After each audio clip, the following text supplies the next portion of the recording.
हमारे बीच है बहुत ही ब्यूटीफुल एंड हॉट जी।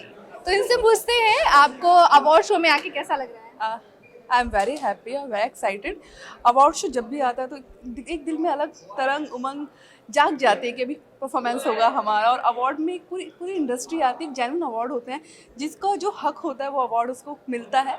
तो I am very excited and very happy. Suvi ji, एक आप मेरा पर्सनल सवाल है आपसे। ओह। एक्चुअली जैसे अभी अंजना जी आके गई थी यहाँ से, तो वो कौन से अपने दर्शक होते हैं जो बोलते हैं कि यार भोजपुरी की हीरोइनें फिट नहीं होती हैं? मतलब वो आप लोग को नहीं देखते क्या? My God. मुझे लगता है यार, to be very honest, you are looking damn pretty. Thank you trust me on this. So much, thank you. आप इस साल नॉमिनेटेड है तो उसके बारे में क्या कहना चाहेंगे? देखिए, जब भी कुछ नॉमिनेशन में नाम आता है तो सबके मन में एक ही चीज़ आती है कि काश हमें मिले, हमें मिले, हमें मिले।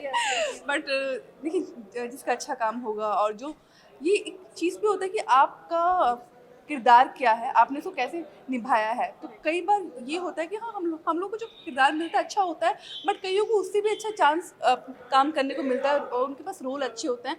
तो नो डाउट नॉमिनेशन में मैं हूँ, आई एम वेरी हैप्पी।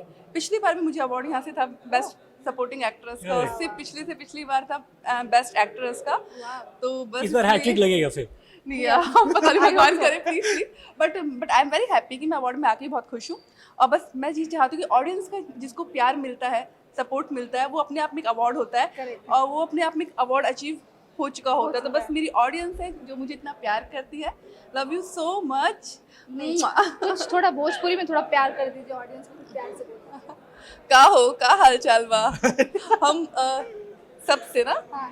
हम रवा सबसे बहुत प्यार करतानी, और हम यही चाहतानी कि रवा लोग हमसे हमेशा यही तरह प्यार करत रही। अरे बहुत सब तो मर दिएगा सर, मर दिएगा sir. Thank you ma'am, thank you so much. Thank you so much. Thank you. Okay, bye.